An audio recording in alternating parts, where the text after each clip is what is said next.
It's time once again to check in with our friends from the Better Business Bureau in Southeast Texas. This week we're joined with John Paschal, and John has some important information and warnings about a scam that's making the rounds, and he's going to let us know what we need to do to not be victims of this scam. Exactly. Thanks for being with us, John.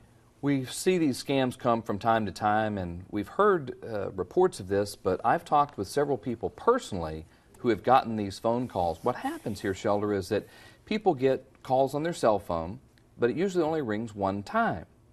And when the consumer looks at their phone, it's from an area code that's not familiar. Okay. I mean, we're all familiar with 409, 817, 713, but these are area codes like 809, 876, 767. Do you know where any of those are? I do not.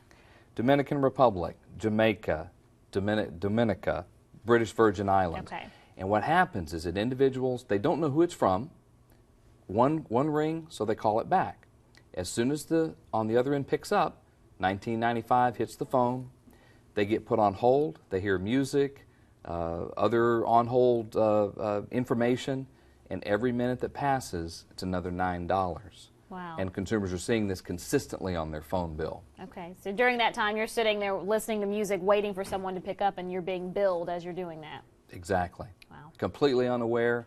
And it's a scam that's caught a lot of people off guard. Okay, so basically what we need to do to not be a victim is to not call back unknown numbers. Exactly. Simple as that. It really is. If you don't know who it's from, if they don't leave a message and you don't recognize the telephone number, there's really no reason to call that number back. If it's that important, they'll leave a message, and you can be aware and can call that number back. Okay. So if we are unsuspecting and we do call back and notice these charges on our phone bills, what do we do at that point? This is another portion of the scam that's called bill cramming. And scammers often know that as consumers we're very busy. How many of us really go over our phone bill every month and look at all the charges? Who opens it? They don't. They pay it online. The same. But right. They know that most consumers will not look at their phone bill. They won't see it. So to catch this, if you think you may have been a victim, you need to open up that phone bill. You need to look at it because you'll recognize, what's 876? I never called a number. I don't know anybody at that. And then you call your phone provider, talk to them about the scam. Sometimes you can put restrictions for third-party billing on your phone.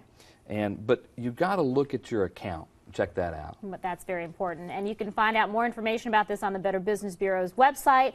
Telephone numbers there on your screen. John, we appreciate you being here with us. Always happy to be here.